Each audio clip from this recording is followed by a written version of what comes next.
Este episódio contou com o apoio da Xarap.biz, consultoria criativa, posicionamento de marca e gestão da comunicação. O podcast Contato Imediato é uma produção da TakeBiz Audiovisual. Se você quer produzir seu podcast, curso online, vídeos para as redes sociais, documentários ou vídeos institucionais, entre em contato.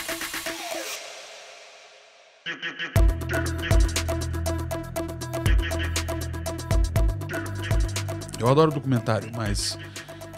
Cara, é que eu olho tanta coisa durante o dia que quando termina, assim, eu não quero ficar...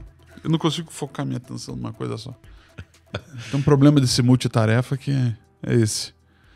Você é um cara multitarefa. Nos últimos 20 anos eu faço rádio e texto, né? Antes jornal, agora internet, mas eu faço rádio e texto simultaneamente. Eu comento um jogo e escrevo uma matéria. Que louco isso. E fazia isso nos Jogos da Globo, durante o jogo. Vamos falar disso um pouquinho mais daqui a pouco.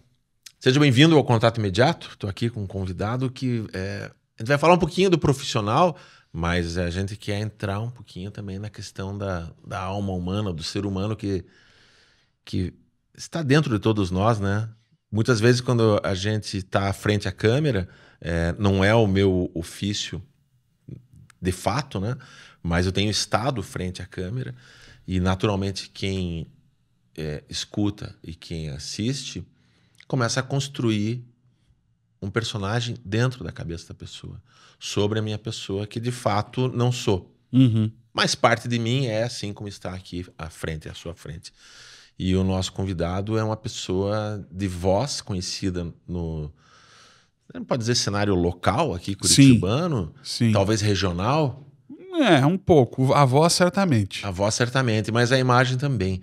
Christian Toledo, seja bem-vindo ao podcast. Obrigado pelo convite. Só pra gente conseguir gravar, já valeria fazer um podcast sobre a saga para gravar o podcast. Exatamente. Mas hoje deu certo, tô muito feliz de estar aqui.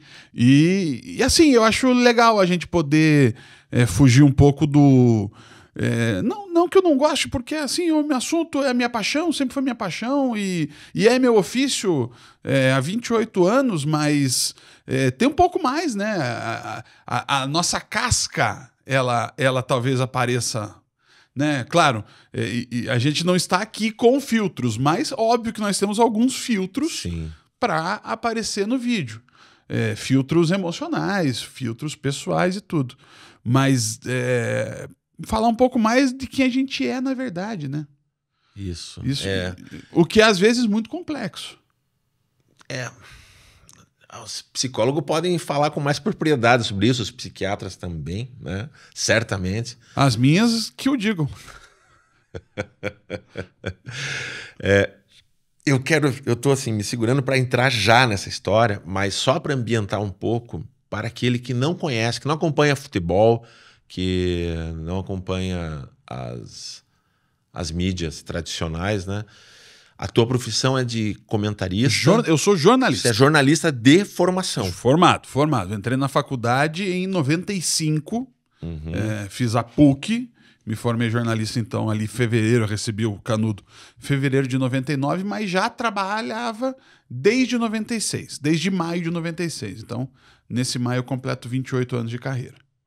E sou jornalista, trabalho então, comecei a trabalhar em rádio, basicamente, de 96 até 2000, pulando de rádio pequena em rádio pequena, até aí algumas pessoas começaram a, digamos assim, me adotar. O primeiro foi o Capitão Hidalgo, grande comentarista, mas também jogador histórico do Curitiba, e que era chefe de uma equipe de rádio. E logo depois fui adotado por outra pessoa, o Luiz Augusto Xavier, que à época era editor de esportes do estado do Paraná, além de narrador. E ele me levou para o jornal. Então, a partir de 2000, eu tô rádio e jornal. Em 2004, eu sou convidado pela direção do Grupo Paulo Pimentel, que à época era Tribuna, o estado do Paraná e Canal 4, para substituir o Alexandre Reich no Tribuna no Esporte. O Alexandre tinha saído em março, abril, assim, e eu fui para a TV em junho. Então, em junho, eu completo 20 anos de televisão.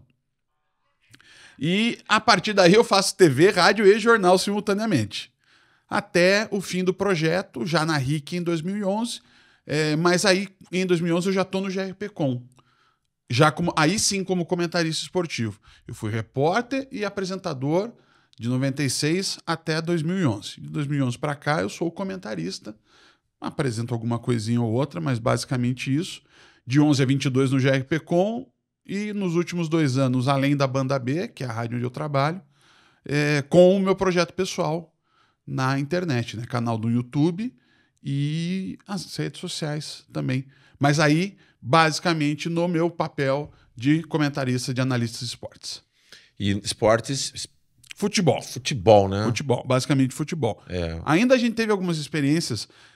Você lembra que existia a OTV? Uhum. Então, dentro da OTV, que era o canal fechado do GRPcom.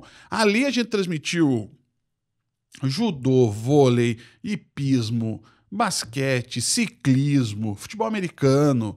Aí, até nesses eventos, na grande maioria desses eventos, eu narrava. Eu era o narrador e tinha um especialista para comentar. Em outros, eu era o comentarista, digamos assim, em outros eu estava ao lado do comentarista especialista, eu fazia ali aquele meio termo, né? Às era vezes o cara da mídia ali. O cara até para, digamos assim, traduzir um pouco pro até, entre aspas, futebolês, né? Uhum. Porque, né, o consumidor de esportes no Brasil, ele é um consumidor 90% de futebol. Ou mais, né? Hoje eu diria isso porque o próprio futebol foi perdendo um pouco, né? Ele perde. Eu vou fazer uma parte, assim, pessoal até, que é uma coisa, assim, que sempre, de alguma forma, me incomodou de ver aquilo que a riqueza tem no futebol revela, muitas vezes, uma pobreza cultural em outros esportes. O cara, ele é atleta, né? O cara que vai viver disso como ofício de atleta mesmo, né? Como profissão, como uma sobrevida, como uma carreira, como um ganha-pão. O cara tem perfil de atleta, ele gosta de praticar esporte. Se a família tiver a chance de indicar ele pro futebol e não para um vôlei, um basquete, um outro esporte, vão por conta da grana que circula culturalmente há décadas. Nesse país e fora daqui, né? É muito forte isso. Quando você vai para outros países, como os Estados Unidos, que eles têm vários esportes e são sazonais ao longo do ano. Sim. Ontem, coincidentemente, eu participei como mestre de cerimônias nesse final de semana, antes da nossa gravação, do Seminário Internacional de Desporto Escolar, né? Para falar sobre experiências de esporte escolar no mundo inteiro. E a palestra do representante dos Estados Unidos era justamente sobre isso, de como a prática de esportes era diluída durante o ano de acordo com as estações, né? Então, nas estações de frio, você vai para esportes de frio, né? Vai para o esqui, vai para o hóquei, vai para outras práticas nesse sentido. Quando você chega no verão, daí você tem o futebol, você tem o futebol americano, e nas temporadas intermediárias ali, basquete, vôlei universitário, e por aí vai. E o Brasil não tem isso. Assim, eu acho que não tem um culpado nessa história. Porque, assim, a gente sai, primeiro, da nossa cultura. O torcedor brasileiro, ele primeiro gosta de ganhar. Ponto 1. O que o torcedor brasileiro quer? Ganhar. O time pode jogar mal. Não. Mas se ganhar de 1-0, tá ótimo. Isso, seleção, surf. Por que a Fórmula 1 saiu da Globo para Bandeirantes? Porque a Globo não tinha o personagem. Porque não tinha um brasileiro. Né? Então, eu sei que muita gente vai dizer, mas eu assisto do meu meio. Sim, a gente assiste, mas quando a gente está falando de grande público, é um outro perfil. Né? Então, o Brasil já foi o país do surf, já foi o país do judô, já foi o país do tênis, agora é o país do skate. Você tem que ter. No Brasil, você precisa ter o personagem. A Raíssa Leal é uma espetacular personagem, antes mesmo de ser a melhor skatista do mundo. Então ela já saía como a fadinha que foi captada pela televisão aos 12 anos, andando de skate com a fantasia de fada. E a partir daí, o talento natural dela guiou para ela ser essa grande esportista. Então, o brasileiro gosta de ganhar. Segundo, o brasileiro gosta do time dele. Terceiro, o torcedor brasileiro gosta de falar mal do rival do time dele. Às vezes isso aqui se inverte. Né? Às vezes o torcedor gosta mais de falar mal do outro do que de falar bem do próprio. Então, assim, não temos uma cultura esportiva. A gente tem uma cultura de competição. Né? Então, isso vai desaguar em 2 pontos. Um ponto perigosíssimo, que é o que acontece às vezes nas categorias super inferiores de alguns esportes, em que há briga entre pais, sabe, discussões, porque aí pai vai discutir com o técnico que o filho dele não joga, sabe? Cria uma hipercompetitividade que não é terrível para a formação como cidadão desses meninos. E o outro lado é o lado da mídia.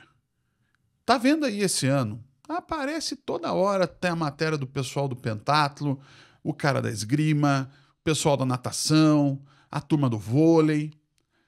E daí você fala, daí a reação é sempre a mesma. Nossa, que bacana, não sei o quê. Mas por que ano de Olimpíada? E por que, no caso específico da Globo, a Globo vai transmitir a Olimpíada? Então, aí há uma montagem de um cenário para você ter a tua transmissão. Agora, se você botar uma matéria de tiro esportivo em 2025, ano que vem, o que a gente vai receber de feedback, o que a gente recebia, né, no tempo que eu trabalhava na TV, o que a gente recebia de feedback, vocês deviam deixar mais tempo pro Atlético e pro Curitiba, em vez de botar esse tipo de matéria do assunto que ninguém quer saber. E aí a gente vai cair na discussão do interesse público e interesse do público. Então, a cultura esportiva, ela é difícil no Brasil. Ela existe se alguém está ganhando, né? A Fórmula 1 foi o segundo esporte do Brasil. Às vezes ali, num dado momento na época do Senna, ali mais perto do futebol. Por quê? Porque o Senna era um personagem. E por quê? Desde 72 até 1991 foram disputados 20 campeonatos e o Brasil ganhou 8. Né? Por que o futebol virou aquela loucura entre 94 e 2002? Porque teve 3 Copas e o Brasil ganhou 2.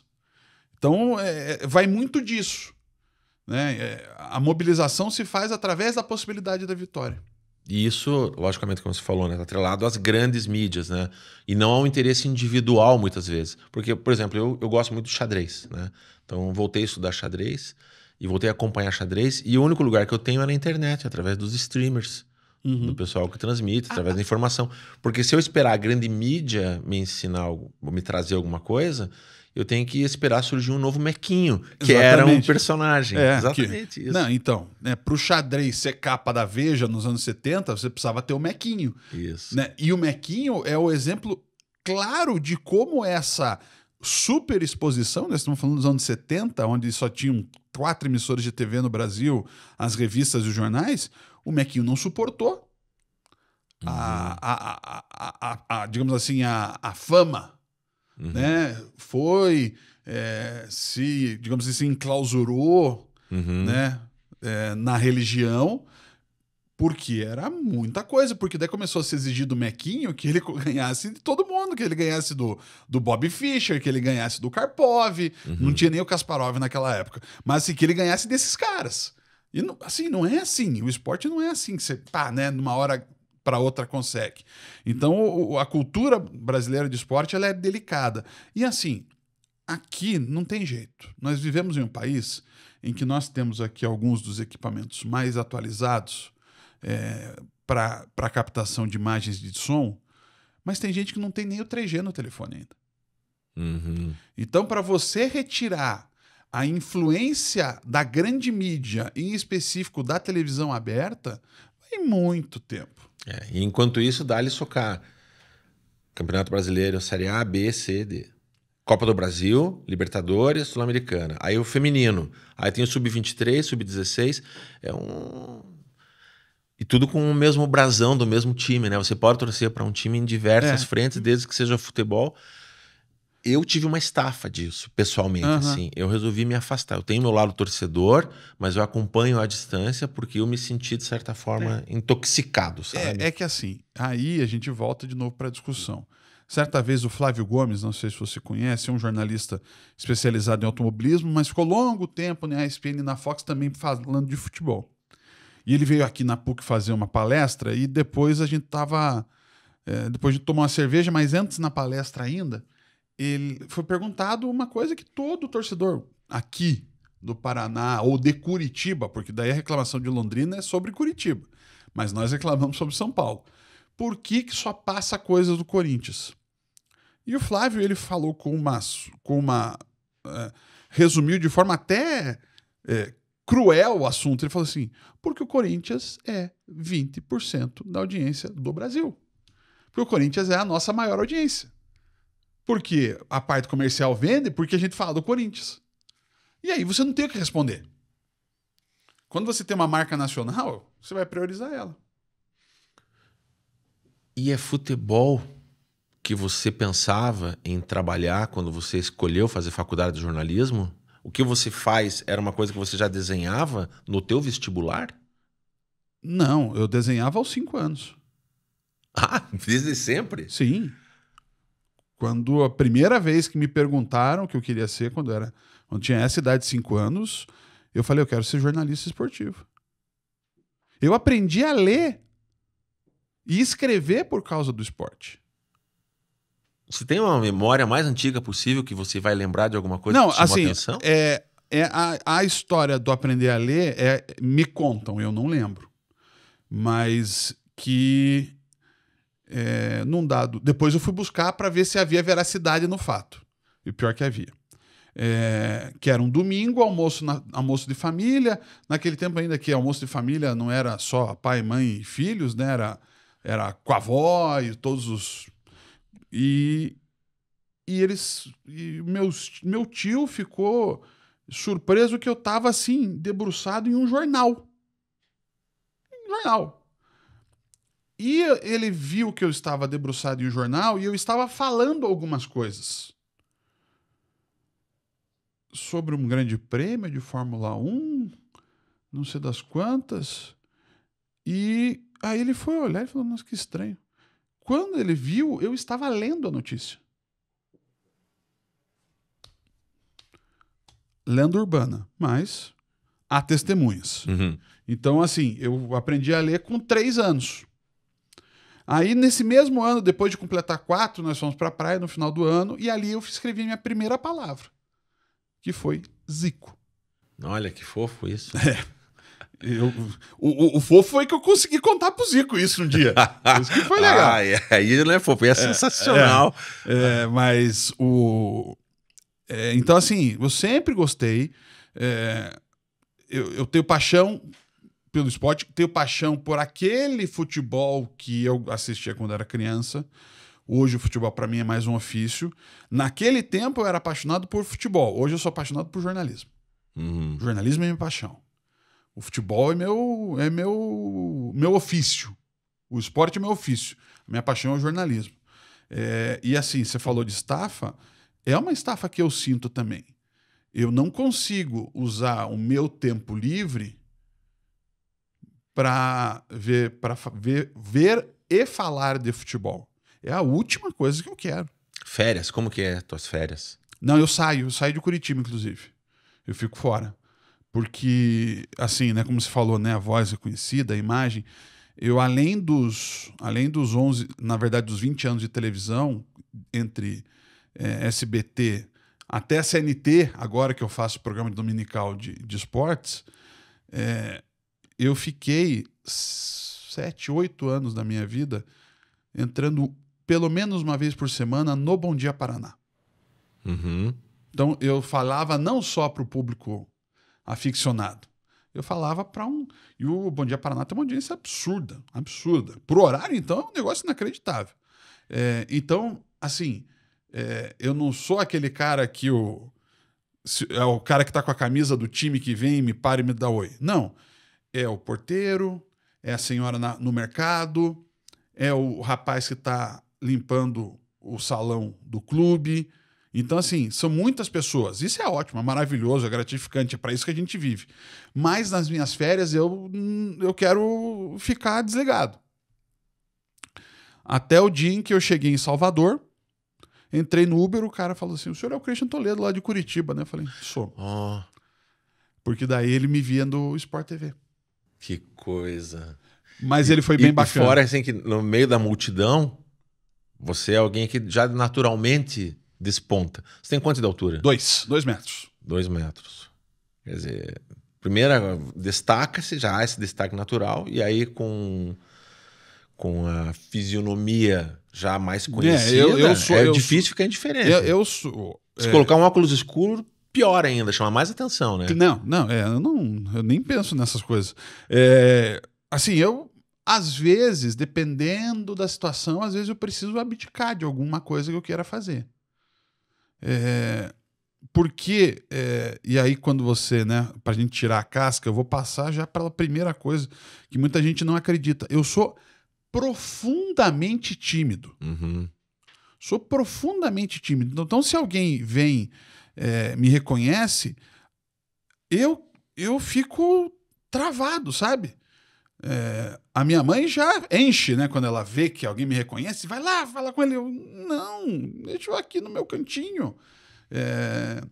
Então eu tenho muita dificuldade na conexão interpessoal. A câmera é minha amiga. Eu consigo falar com milhões de pessoas numa câmera. Agora, se conseguir falar aqui com você cara a cara, já é um pouco mais amedrontador. Mas esse é o segredo, né? Quando eu falei do filtro que a gente tem, o primeiro filtro é esse, né? Essa pessoa solta, na maior parte das vezes descontraída do ar, ela é profundamente tímida. Que coisa, né? E as pessoas realmente não acreditam. É igual falar assim... isso é um assunto que vai na paralela aí, que é quando você comenta assim com alguém, é impossível fazer isso, porque realmente ninguém leva a sério, não sei que seja um profissional, você fala assim, cara, eu tô com depressão. Sim. Quando eu comento isso, às vezes eu comentei, e eu não comento mais, eu escuto muito assim, capaz, pare com isso, que frescura. Onde já se viu você... Então, eu comento assim, cara, hoje eu tô meio baixo astral. A pessoa, é mesmo? O que aconteceu? Aí elas são mais empáticas. Mas se você dá o laudo real mesmo, eu sou uma pessoa com um transtorno de pânico, né? Eu sou uma pessoa que tem um pouco ou muita, né? Timidez, muita carência afetiva, né? Então... Tá a gente tudo dentro do pacote. Todo mundo tem um pouquinho disso tudo, é claro, né? Mas as pessoas não levam a sério demais, assim. Igual quando eu tive câncer na minha vida. Aí eu comentei uma vez com uma pessoa, né, da família. Falei, cara, tô com câncer. Para com isso, que frescura. É a mesma coisa que você escuta quando você fala que tá com depressão. Cara, é a mesma coisa, cara. É algo grave. O jornalismo esportivo tem ainda aquela coisa de quem olha para outro lado. Não, pô, você faz o que todo mundo quer fazer. Você vai lá, assiste um monte de jogo e ainda é pago por isso. Né? É essa sensação comum, né? Imagina o pessoal da Fórmula 1, então, né? Sim. Sem saber que o trabalho é absolutamente estressante. Eu sofro de depressão crônica, eu tenho depressão crônica, e faço tratamento já vai fazer 9 anos. Quando que você descobriu? Cara, eu descobri... Na verdade, eu fugi dessa conclusão. Eu fugi. Você negava isso? Assim, são duas partes. Primeiro, você parte de uma geração que é a dos nossos pais, que é, assim, apesar, eu só acho um pouco mais novo que você, mas a geração dos pais é mais ou menos ali. Quando você entra na faculdade é quando eu saio. Eu saí 1 ano antes. Então a gente tem aí 4, 5 anos de diferença. Os nossos pais, em especial pai, esse negócio de depressão, coisas tal, psiquiatra, era coisa para maluco. Uhum. Né? Meu pai tinha muito essa visão. Quando meu pai morreu em 2011, foi que eu sabe, que eu senti, eu não estava no Brasil, eu estava fora, não consegui chegar a tempo de nada. Consegui chegar no Brasil na missa de 7º dia, você imagina. E aí eu era casado com uma psicóloga e ela falou, mas você deveria, coisa e tal. Ela já tinha me falado algumas vezes. E aí eu resolvi. E no primeiro dia, a minha terapeuta, que é a minha terapeuta até hoje, ela já sacou a depressão, mas eu ainda neguei.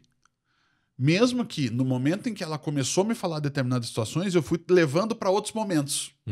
Né? Quando você falou da carência afetiva, eu estava transmitindo um Atletiba em 2002, 12 de junho de 2002, não dá para esquecer, porque é o Dia dos Namorados. Eu tinha levado um fora por e-mail no dia anterior. E cheguei no dia 12, eu tava um caco. Quer dizer, eu desci um pouco mais nessa minha escala, né? Porque todo mundo, em tese, vive nos 50%. O depressivo crônico, ele vive nos 30%.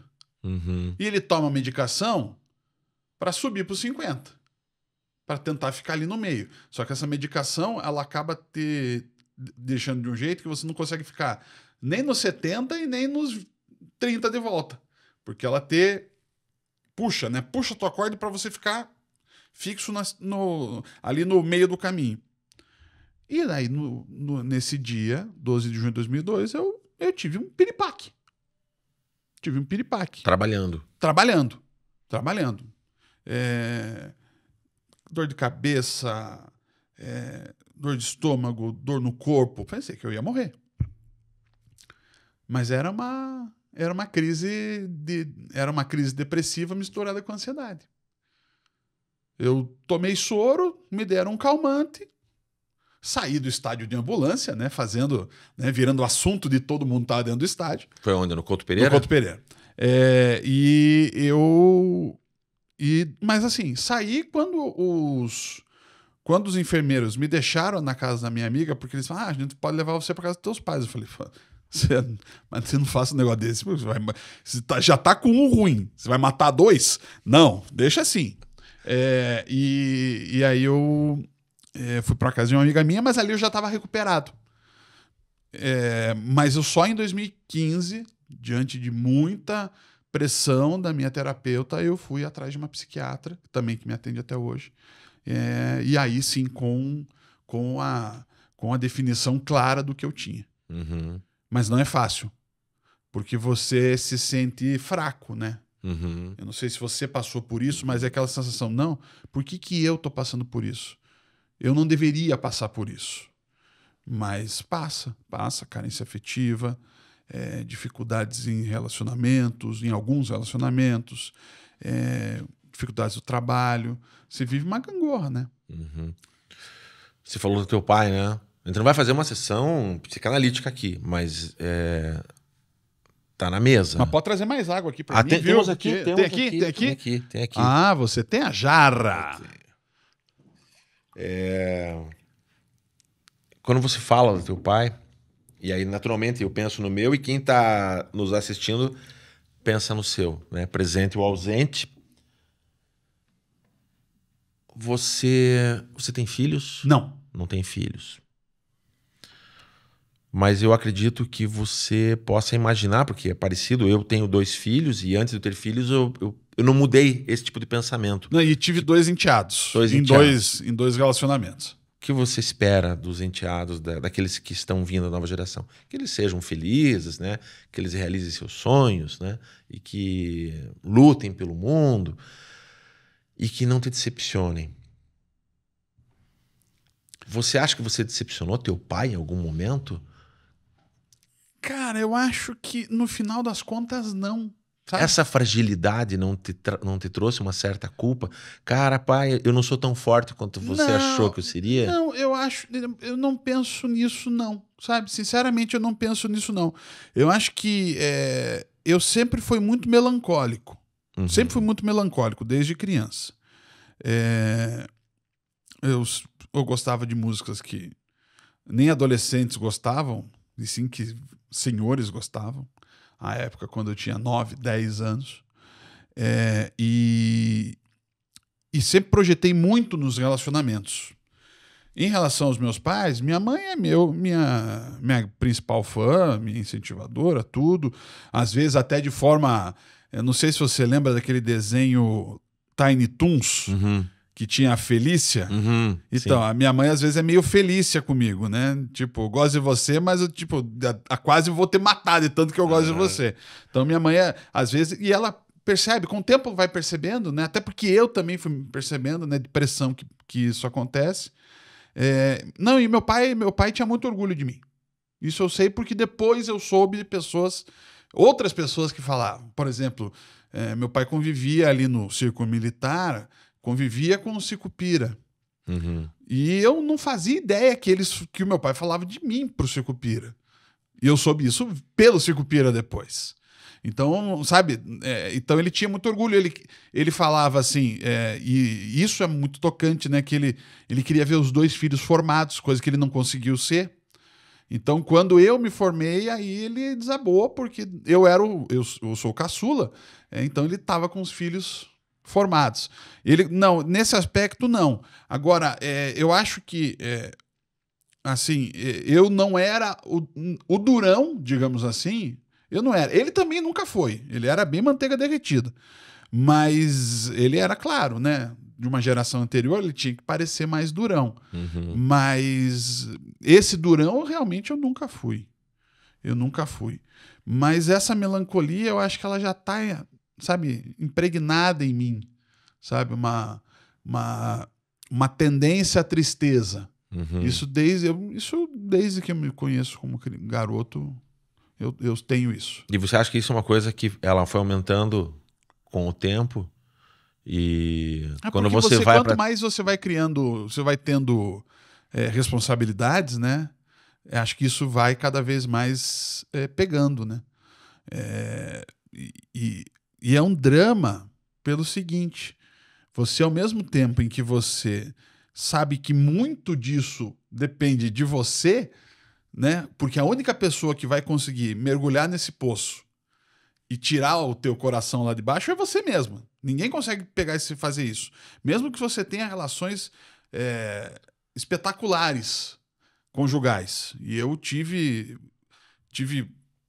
ótimas parceiras e elas foram, cada uma a seu jeito, muito importantes para mim. Mas quem tem que resgatar a tua alma é você. E não é fácil. Então, isso é uma fonte de confiança e de angústia ao mesmo tempo. Né? Porque você fala, não, eu vou conseguir, eu sei que eu consigo. Mas daí passam 2 horas e fala, porra, eu não consegui. Como é que eu faço? Aí vem a química, né? É aí que vem o remédio. É onde a medicação age. E nesses 9 anos que você está fazendo o tratamento, você é medicado? Medicado. Já menos medicado do que quando eu comecei. Né? Agora ainda medicado. E ainda medicado porque claramente eu ainda não estou pronto. Vou te dar um exemplo. Eu esqueci de tomar o remédio na quinta-feira antes dessa gravação. Cara, chegou o final do dia, eu estava numa crise depressiva pesadíssima. Eu estava andando de carro pela cidade, chorando, tentando me conter para chegar em casa. Porque, assim... E o que era esse motivo? Cara, era um monte de pequenos motivos que, se eu tô medicado, eu tô levando. Mas como eu não estava medicado, eles pareciam que eram tijolos que estavam vindo sobre minhas costas e que não paravam de vir. E eu tendo que equilibrá-los todos. Então, eu passei uma tarde e noite de quinta de cão. Eu tenho um problema muito sério. Vocês veem aqui, né, pelo corpinho de bailarino que eu tenho.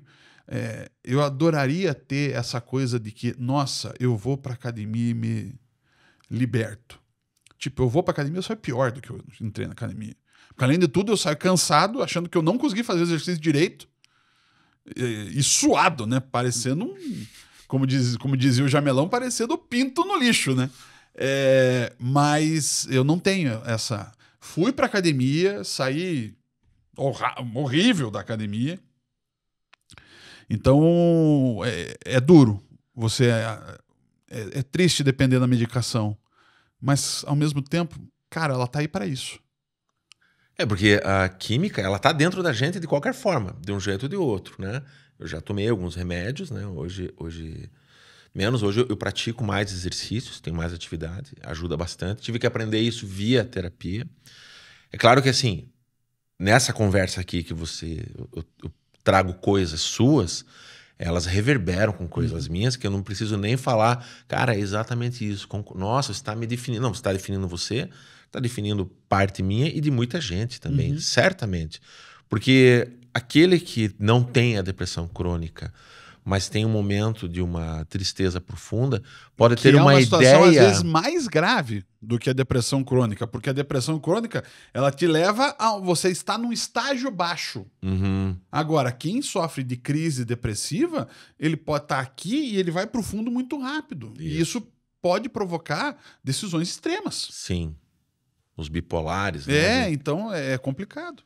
Eu, nos meus sentimentos, eu me preocupo muito com a bipolaridade, assim. Quando eu vejo que eu tô numa certa euforia, eu falei, opa, eu já sei pra onde vai o pêndulo no próximo movimento. Então eu já me resguardo porque vai para um outro lado. Não que eu seja bipolar, mas é um movimento ao natural, né? É um movimento da química mesmo. Gangorra, é uma gangorra. É uma gangorra. Se você não tivesse medicado nesses 9 anos, a conversa hoje seria outra, talvez nem tivesse essa conversa. Talvez, possivelmente, nem tivesse.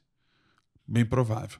Assim, eu né, óbvio, não tô curado, talvez eu nunca fique curado, talvez a tendência é que eu tenha que levar esse apoio medicamentoso até o fim dos dias, mas eu estava, quando eu comecei aí, eu estava assim, era aquela...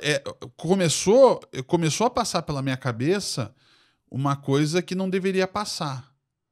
E isso às vezes passava e, beleza, passou, vamos trabalhar, beleza. Daqui a pouco, 1 ano depois, aconteceu a mesma coisa. Beleza, fui trabalhar, passou. Só que depois foram 6 meses. Depois foram 4. Depois foram 3. Depois foram 2. Depois foi na semana seguinte. Aí você começa, opa, tem alguma coisa errada aí. Tem um morador na casa que não deveria estar ali. Sabe? Tem lembra do desenho que tinha né, os dois aqui? Um falando, não, acredite, vai dar tudo certo. E o outro, já era, coisa e tal. E à medida que o tempo passa, esse aqui fala assim, viu como tinha razão? Esse aqui, ele estava no fast food e esse aqui estava tomando whey. Porque ele foi ficando forte, ele foi crescendo.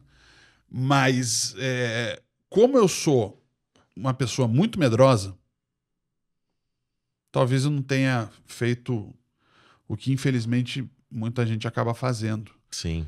Mas eu ainda consigo acreditar que as coisas vão melhorar. Eu já cheguei profissionalmente, né, em março de 2017, eu estava no Maracanã, numa transmissão de Flamengo e Atlético pela Libertadores para todo o Brasil, ao lado do Luiz Roberto e do Júnior, que é um dos meus ídolos como jogador. Então, nós 3 estávamos transmitindo para o Brasil inteiro um jogo de Flamengo e Atlético, jogo do Flamengo, né, que não adianta, o Flamengo é a grande marca do futebol brasileiro. Para o Brasil inteiro no Maracanã. Então, sim, eu cheguei onde eu sonhava. Talvez não, assim, eu queria ser bababá da Copa do Mundo. Não, mas assim, eu cheguei no topo. Não são tantos que chegaram aqui. Principalmente quem não é de Rio e São Paulo. E eu tava lá, eu cheguei. Então assim, profissionalmente, eu sou um cara muito satisfeito com a minha carreira. Sabe? Hoje, num outro momento, cada seguidor novo que entra no canal é uma festa pra mim. Sabe? Cada curtida a mais é uma alegria. Sim, a gente porque agora, sem o canhão, porque a Globo é um canhão, é um negócio absurdo. E sem eu ter feito... E antes ainda eu tinha feito um programa que tá na cabeça de todo mundo até hoje, que é o Tribuna. Que todo mundo... As pessoas me param hoje falando, pô, eu cara barbudo, barba branca, falando, pô, eu antes de ir para a escola eu assistia vocês. Então, agora não, agora é o meu esforço, é o meu trabalho, é o trabalho das pessoas que apostam em mim e estão comigo, que faz isso crescer. Então, é uma outra conquista. Então, esse seguidor novo que eu tenho, ele vale tanto quanto os 50 pontos que esse jogo Flamengo e Atlético deu no Rio de Janeiro. Quer dizer, você está falando para metade do Rio. É um treco assustador. Assustador. Eu cheguei no Rio antes desse jogo e saí outro. Porque quando eu saí, o taxista me reconheceu, o cara da... imediatamente veio a Sim, mudança. né? O cara que foi fazer a vistoria da minha mala no aeroporto, olhou pra mim e falou, você é aquele cara do Paraná, né? Falei, sou eu mesmo. Cara, não, você vira. Você tá sendo visto ali no Rio, sabe, por 8, 9 milhões de pessoas. É um treco absurdo. Absurdo. Óbvio que é muito gratificante ter transmitido conquistas dos nossos times. Sim. Como eu tive a oportunidade de cobrir a Sul-Americana, do Atlético, a Copa do Brasil. Quando o Curitiba foi campeão, era um garoto ainda, mas cobrir as finais de Copa do Brasil é maravilhoso. Só que quando você quer falar Brasil, cara, é Flamengo. Né? E é Rio e São Paulo, então é diferente. Mas agora as vitórias podem ser pequenas para muita gente, principalmente porque o meio da comunicação ele tem muita inveja, e acho que você percebe isso também. Mas são as minhas vitórias, eu fico super feliz com elas. Eu me sinto melhor hoje do que eu era quando tinha 25, 30 anos, isso com certeza. Profissionalmente também. Profissionalmente também, como pessoa também. Porque essa história correlata do universo do negócio do futebol, né? Não do esporte, mas do negócio da transmissão e da mídia e do patrocínio, ela conversa assim um pouco paralelamente, porque também é do campo audiovisual, com a produção televisiva, cinematográfica. Claro. Né? Quando eu passei, né, fiquei um período muito curto no Projac, né, o período que eu estava na RPC, produzindo, né, e dirigindo e escrevendo curtas-metragens, os quadros de humor, publicidade.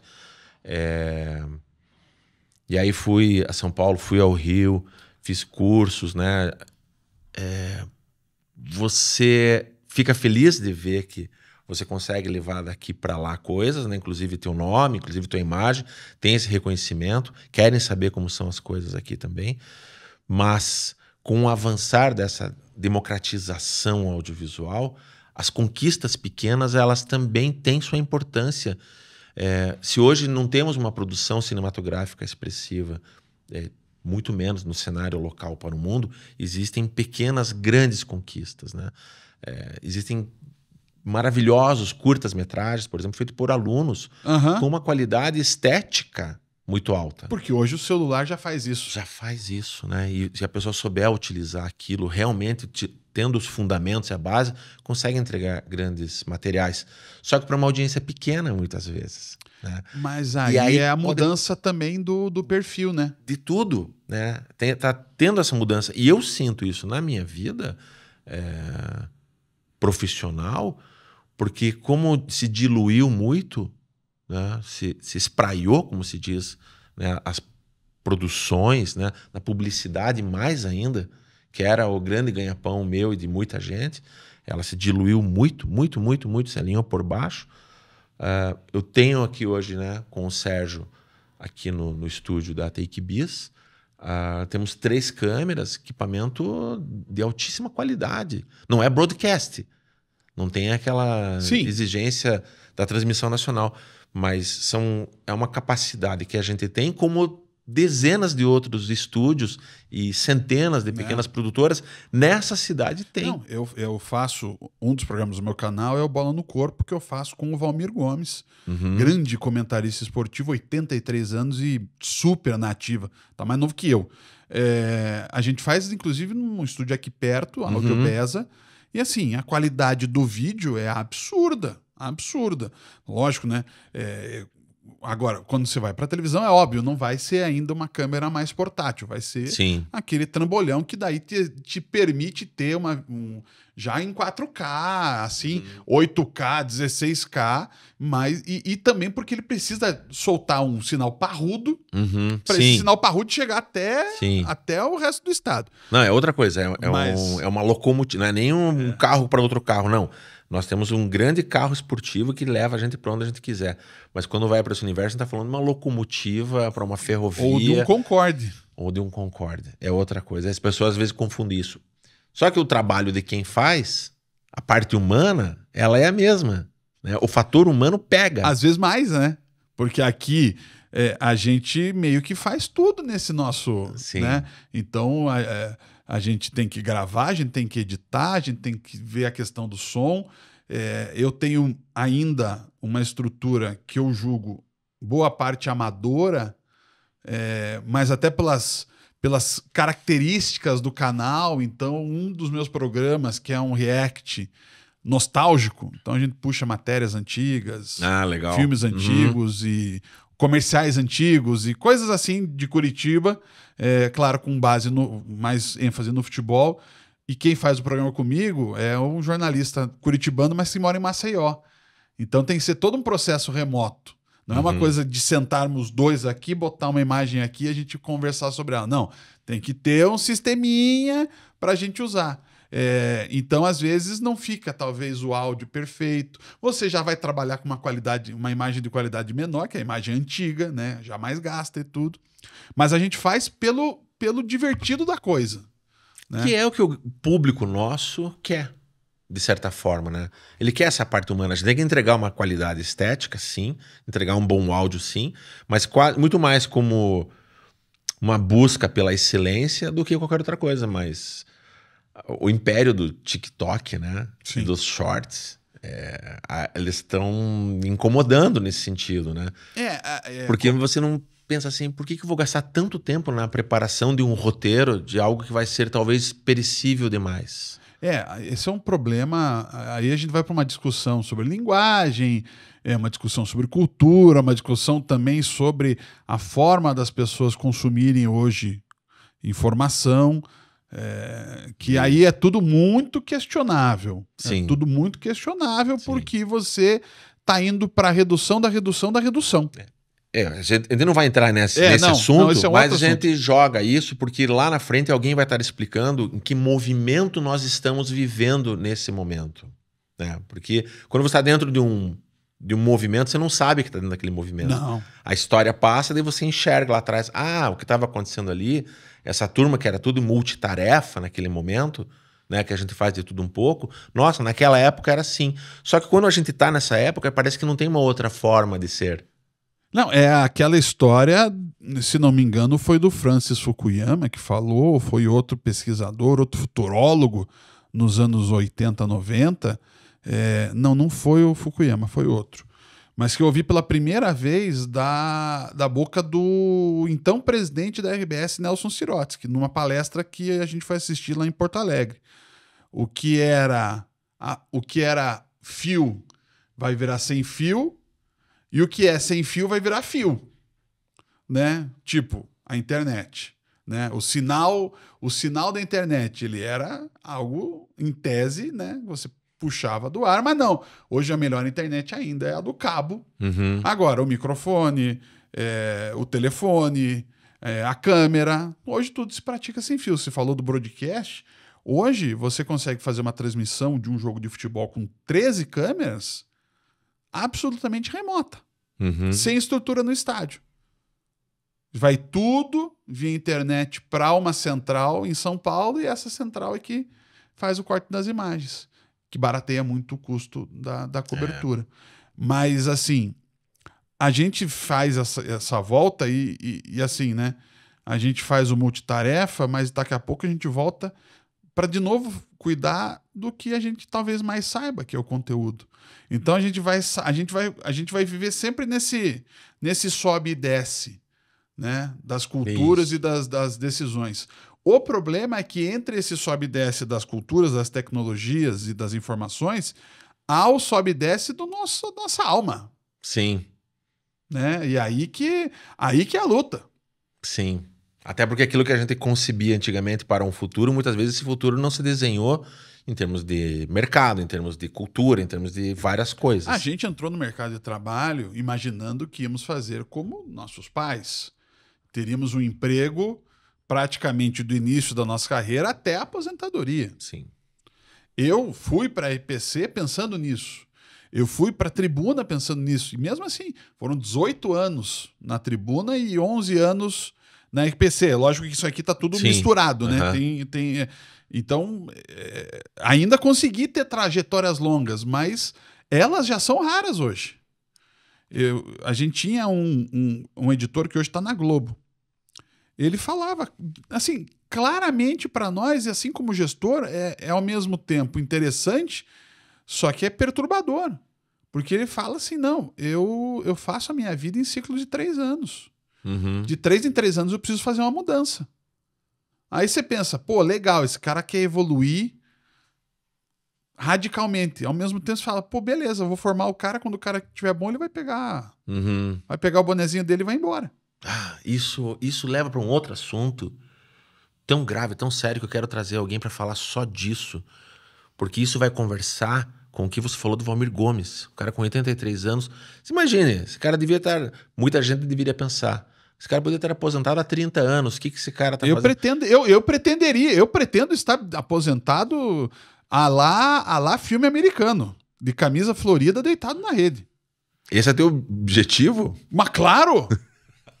Cara, eu não quero parar de trabalhar. Cara, assim, eu brinco... Você acha que quando você se aposentar desse jeito, teus problemas vão embora? Não vão, mas vão ser outros.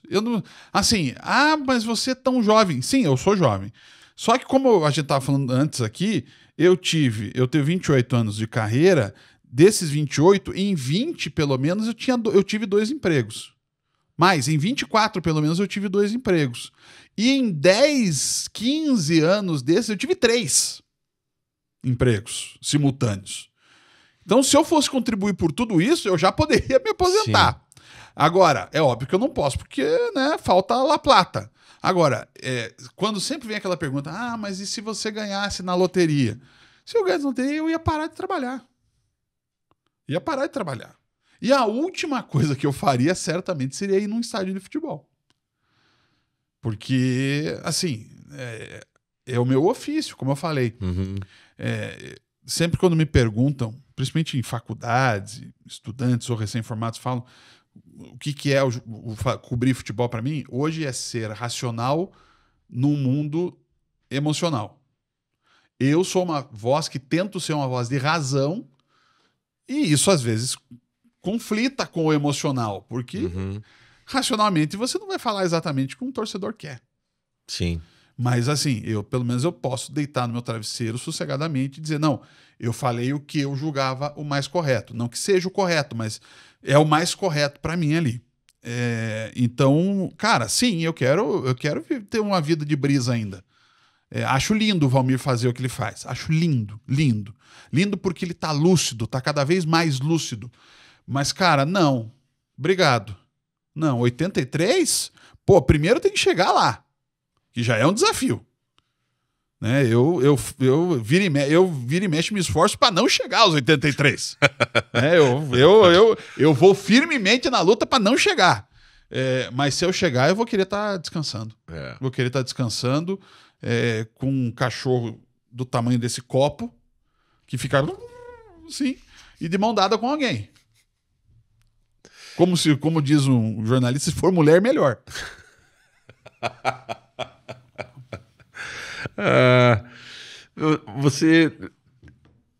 Eu não vou falar de futebol aqui mais, não vamos falar de esporte nem de jornalismo.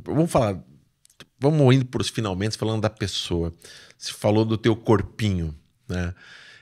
Você sempre foi estável? Você sempre foi um cara alto desde sempre? Ou não. Você foi tardio o teu crescimento? Tive um estirão. Eu saí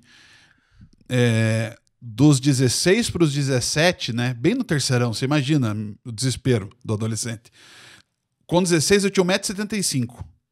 Quando eu completei 17, eu tava com 1,93 m. Então foi um estirão de 18 centímetros em um ano. Quase 2 centímetros por mês, que isso. Então, assim, foi um negócio meio assustador. Mas Eu a não tua era. família são pessoas altas. Minha mãe tem 1,75, meu pai tinha 1,84, meu irmão tem 2,6. Meu irmão mais velho tem 2,6. Eu tenho 2. Então, assim, eu era ali, tava sempre entre os mais altos, mas não era o mais alto. De uma hora para outra eu virei o mais alto. Tanto que quando brincam comigo, é o maior jornalista do Paraná. Eu falo, maior eu não sei, mais alto eu garanto. Mais alto esse eu me garanto.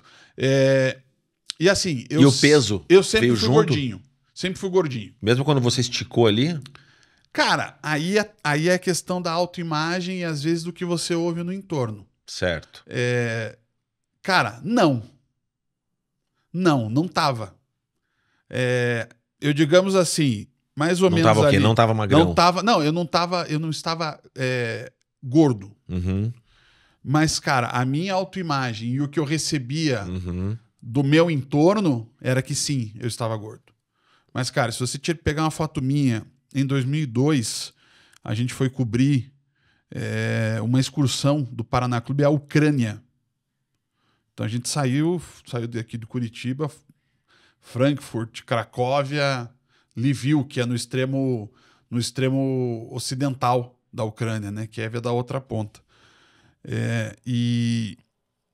Cara, vai ver as fotos, cara. Se eu tenho aquela forma que eu tinha naquele tempo, hoje eu era o mais feliz do mundo. Mas o que eu ouvia era: você precisa emagrecer, você precisa emagrecer, você precisa emagrecer, você precisa emagrecer. Uhum. E daí parece que a gente acaba indo se adequando ao que você tem que ouvir. Isso. Né? E aí eu fui ganhando peso. E aí, é claro, dentro de um processo depressivo, a comida é um rebatedor. Putz, tive problema com o meu relacionamento, eu vou comer. Tive dificuldade no trabalho, eu vou comer. Deu certo a coisa do trabalho? Eu vou comer. E como hoje eu tenho condições de comer, não tudo que eu quero, mas quase tudo, então é óbvio que a comida ela é uma fuga para tudo. É uma fuga para tudo. E assim, isso continua, e claro, só que hoje com uma diferença em que hoje eu como e já fico com remorso imediatamente depois. Eu, 30 anos atrás, com 30 quilos menos, eu me sentia como eu me sinto hoje, gordo. E cara, conversa muito com isso, tudo que você está falando. Eu achava que eu tinha que emagrecer. Então, eu tô falando... E parece que hoje tá adequado ao meu... Já fui bem mais gordo. Eu já fui quase 20 quilos mais pesado. Mas parece que hoje tá adequado com o que sempre pensaram de mim. Isso. E aí você tem que trabalhar dentro de você. Não, eu já cheguei a quase 165 quilos de peso. Não parece para muita gente, porque eu sou alto. Sim. E tenho uma estrutura física óssea grande. Uhum. Tanto que, assim, primeiro médico que olhou para mim com mais atenção, ele falou: você não vai ser magro nunca na tua vida. Se você ficar magro, você vai ter problemas seríssimos de saúde. Só que você precisa chegar aqui. E é perigosa essa informação, porque parece que te autoriza a ficar pesado. Mas assim, ao mesmo tempo, ela te indica um negócio. Você não vai ser o que os outros querem que você seja. Agora você pode ser o que você quer. Certo. Essa foi a minha interpretação. Só que assim, aí você tem processos depressivos que foram me levando até aqui. Aí, aquela coisa, eu cheguei a perder 30 quilos. Depois recuperei mais 15. Depois perdi 19. Depois recuperei 14. Sabe? Daí você fica nessa... Assim, eu sei que dá, mas dentro de um mundo em que, infelizmente, aí não é só para mim, é para todo mundo, a gente tem mais problemas do que soluções, a gente precisa, às vezes, se agarrar às soluções. E eu me agarro, uma das soluções mais fáceis é a comida. Porque a comida... Assim, a comida não briga com você. Não. A comida não te nega. Aí parece que ela não vai pra cá, parece que ela vai pra cá. Vai, direto. Inclusive, assim, a salada vai pra cá, mas o pacote de Alma Chips, ele vai pra cá. Uhum. Porque ele é que te sacia. Né? A barra de cereal, ela vai pra cá. Mas o sorvete vem pra cá. Não adianta. Isso tem relação já. Os médicos Sim, sim. apontam isso, né? É a própria questão do refrigerante. Sim. Você não tá matando a sede, não tá tomando água. Você tá Não, jogando uma outra coisa. aqui eu tô molhando a boca e a garganta para não secar. Isso. Mas se eu quero me sentir bem, a pausa que refresca, aí eu preciso de um refrigerante. De um vinho, de uma cerveja. Agora eu preciso só ficar com a boca úmida para poder continuar falando, aí eu tomo uma aguinha, tá bom. Christian Toledo, é um prazer ter você aqui. A gente vai pros finalmente aqui. E esses finalmente é para frente. 2 perguntas. Primeira, o que você projeta, se é que tem algum projeto, para o teu futuro próximo? Próximo. Assim, agora o meu trabalho é estabilizar o meu canal, estabilizar financeiramente. Né? Por enquanto foi só o Vem a Nós, né? Tamo junto nessa história aqui. Né? Nem me fale. Só colocando. Só no voluntariado.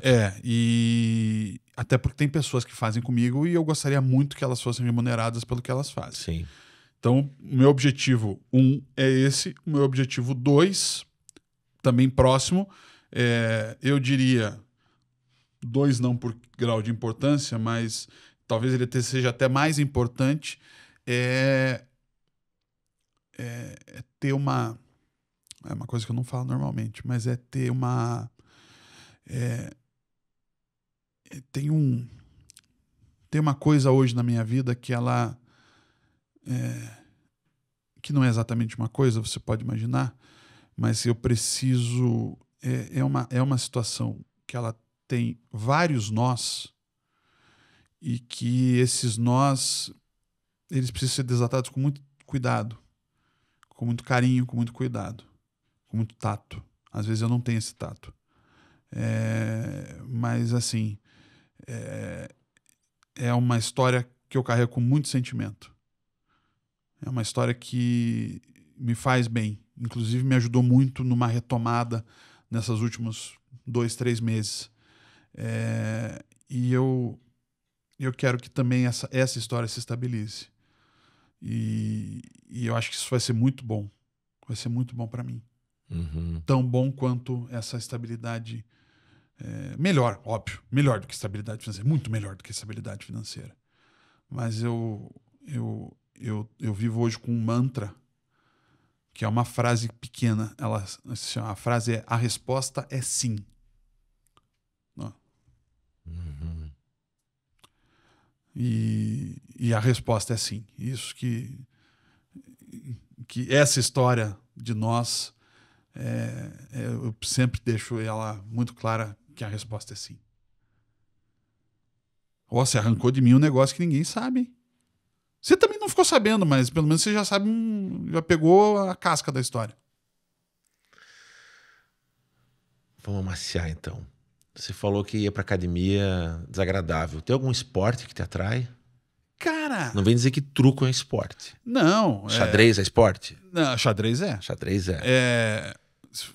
Lógico que tem aquela história do que... esporte é o que vem da Olimpíada, né? Agora break. Então break virou esporte. Cara, gostei muito de jogar beach tênis. Uhum. Sempre gostei de jogar basquete. Gostava de jogar vôlei. Mas assim, eu sou um preguiçoso. Na verdade, não é um preguiçoso, eu sou um depressivo. Sim. E o depressivo, ele tem o caminho do não fazer nada como algo muito interessante. Então, esse é um problema. Tá faltando alguma chavinha, algum pluguezinho na minha cabeça que fala: não, vai que é legal. Isso ainda falta, mas eu acho. Nem que eu vá ali na 24 de maio. Você usou as palavras certas, eu concordo. Ainda vai vir, falta, ou seja, consciência, esperança, né? E uma expectativa boa. Suas redes sociais, te encontra onde, quem quiser saber mais? Não, Pode falar do teu canal? Não, o meu canal contato. É fácil. Se for no YouTube e digitar Christian Toledo, já vai aparecer o meu canal. Mas quem quiser digitar direto, é www.youtube.com/, aí tem o @, né? Uhum. No endereço do YouTube, Christian Toledo 1, número 1. Tá, vou deixar no descritivo desse vídeo. No E Instagram tá o onde? meu Instagram é christian.toledo.77. 77 é o ano do meu nascimento. Tá. Algum livro para você indicar para as pessoas lerem? Alguma coisa que tenha te inspirado em vida? Na saga pra gente gravar, eu acompanhei a gravação do Fagner Zadra. E eu fiquei pensando... Quando você perguntou isso pra ele, eu comecei a ficar pensando, putz, o que eu vou falar? O que eu vou falar? Meu Deus do céu, eu não posso passar vergonha. Se eu soubesse disso, eu não ia nem perguntar. Eu ia deixar pela ansiedade dele só. Mas assim... eu leio muito sobre história e sobre jornalismo, né? Eu não sou um leitor de romances, mas eu tenho um romance que não é bem um romance, é uma romantização de fatos reais, que foi muito importante num período em que eu saí da leitura obrigatória, né, da faculdade, do colégio, dos 10 livros do vestibular da Federal, para o leitor interessado, que foi o Cores Primárias. Cores Primárias. Lembra o autor? Não lembro. Mas vai estar no descritivo também, a gente faz a pesquisa. Cores Primárias é um livro muito legal, que conta uma história, eu não vou aqui abrir a história, mas é um romance que na verdade conta fatos reais. Então, ele conta fatos reais com nomes diferentes, mas assim, quem tem a nossa idade vai reconhecer todos os nomes mole. Fácil. E aí eu indico outros 2 livros. Até o Fagner citou um livro sobre a época do Collor. Eu acho que, assim, com seus defeitos e muitos acertos, um jornalista brasileiro não pode deixar de ler Notícias do Planalto, do Mário Sérgio Conte. É a história da era Collor, desde os seus primórdios, e aí junto você tem uma bela história do jornalismo brasileiro. E duas biografias que são fundamentais também para você saber de personagens importantes e de grandes escritores. Chateau, do Fernando Moraes. Maravilhoso. Eu fui obrigado a ler na faculdade, mas foi sensacional. Calhamaço, só citei Calhamaço, por sinal. E o Estrela Solitária, do Rui Castro, sobre o Garrincha. Não li ainda, esse tá na minha fila. Eu ia sugerir o Roberto Carlos em Detalhes, do Paulo César de Araújo, mas esse está proibido. Então, se você for na internet, você acha. PDF se alguém procurar um PDF por aí... Eu sei que quando saiu... Cara, eu pensei na hora, eu vou comprar isso antes que o Roberto Carlos proíba. E comprei, eu tenho ele. Tenho ele fisicamente, mas também tenho ele no Kindle. Aí você falou de filme, né? Filme. Cara, tem um filme que é muito... Assim, é um filme muito legal, que eu gostava quando eu era criança, que eu cheguei a ver na sessão da tarde. Momentos Decisivos, que é com Gene Hackman e com Dennis Hopper, que é sobre um treinador que chega numa equipe... É uma história que vem da grande fonte do Ao Mestre com Carinho. Né? Mas esse é sobre um técnico de basquete. É uma história também mais ou menos real, de um técnico que chega já meio desacreditado, pega um time que ninguém acreditava e acaba sendo campeão, acho que de high school, não era nem de faculdade. Esse é um. Outro é um filme muito triste que eu vi uma vez, mas assim, ele merece ser visto, que é Muito Além do Jardim. Com o Peter Sellers. Peter Sellers, maravilhoso. É um filme tocante. Tocante. E eu queria um filme... E assim, aí o filme, assim... um filme para... Já que falamos tanto profundamente, para dar risada, que é um filme que talvez eu mais dei risada na minha vida, que é Corra que a Polícia Vem Aí. Com o Leslie Nielsen. O primeiro? Pode ser qualquer um dos 3. Os 3 são ótimos. Pode ser Aperte os Cintos, o Piloto Sumiu também. Assim, mas também faça isso, gente. Assista para dar risada. Mente livre para você ver as gags e assim...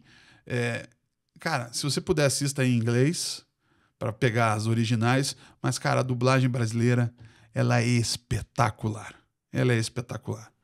Aquela, assim... uma piada do Corre que apareceu aí, né? Que eu falar, fulano... olha, fulano está no hospital. Aí o o Sargento Drab fala: o que é isso, né? Como se, tipo, o que aconteceu ali? Daí a resposta: hospital é um prédio onde cuidam de pessoas, sabe? Pô, isso é genial. É genial de tão estúpido que é. Sim, sim. Cara, e então assim, assista pra você liberar tudo. Maravilha. É importante isso, né? Porque vai mexer na química. A gente volta pra química. Você Mexe na fica química. bem, você sai... É tão besta que é divertido. Christian, mais uma vez. Brinde. Água, brinde, molhar os lábios, se nutrir um pouco mais, agradecer o tempo seu, lógico, naturalmente. Que é isso. O tempo de quem nos acompanha, que é a coisa mais valiosa, né? Que a gente tem. É o tempo, né? Então, de alguma forma que seja valoroso, que seja inspirador. A gente grava aqui nos estúdios da Take Biz. O contato imediato é feito pela direção do Sérgio Hortêncio, com a minha participação. A gente tem uma produtora que grava institucionais, grava videoaulas, grava publicidade, grava cursos e também fazemos podcast para outros, né? Então é mais uma empresa que está a serviço local, tentando dar um brilho, olhando sempre a referência nacional, que eu acho que o jornalismo faz isso sempre fez isso bem feito, Sim. sempre olhando para a referência. Não, né? nesse meu trabalho de canal pessoal, eu tenho duas referências. A principal é o Jovem Nerd, em termos da forma de que eles fazem o podcast, do como eles transformam aquilo numa conversa sobre tudo. E assim, naturalmente hoje, o grande case de comunicação esportiva do Brasil é o Casimiro. Né? E assim, ele é um talento puro que ele tá ali naquele lugar, mas se botarem ele domingo às 4 da tarde na Globo, ele vai fazer um baita sucesso. Ele, pra mim, é o Fausto Silva da nova geração. Ele é isso e um pouco mais, porque ele já vem junto com uma outra forma de se contar, num outro suporte que eu acho que é como os anunciantes já estão olhando também de uma forma diferenciada. Um amigo meu, grande amigo meu, Gilson Genês, ele falava assim, o grande problema problema não é um problema, mas é característica dos grandes meios de comunicação é que eles vão atender o torcedor e não necessariamente o torcedor do clube. E aí volta o que você falou no começo. E não aquele cara que gosta de futebol. Porque você pode ter um Bragantino contra um Criciúma com o melhor futebol do Brasil. Não vai trazer a audiência do que o pior time do Corinthians contra o pior time do Flamengo vão trazer. Então, muitas vezes o cara que gosta de futebol, do esporte, ele não é bem atendido. Mas a internet, né, os pequenos canais, muitas vezes eles fazem esse serviço, sim. Mas aí, né, daí você já tá falando de um cara que sozinho já é um canhão, que é o Casimiro. Vou trazer ele aqui. Será que é possível entrevistar esse cara? Eu acho que ele já tá Não, inalcançável, né? e além de tudo, por tudo que ele fala, ele não gosta de sair de casa. Tem que ser por aqui daí. Mas acho que dificilmente... Eu nunca vi uma entrevista dele. Não sei se essa inacessibilidade também não é um marketing. Pode ser. Aguardamos vocês num próximo encontro junto com o Christian. Entre no canal do Christian, conheço também. Eu assisti já algumas coisas no Instagram. Eu vou verificar no YouTube também. E se você gostou, curta, compartilhe, né? Deixa um comentário, é importante. E muito obrigado. Eu que agradeço. Uma vez. E até a próxima para você que está nos acompanhando.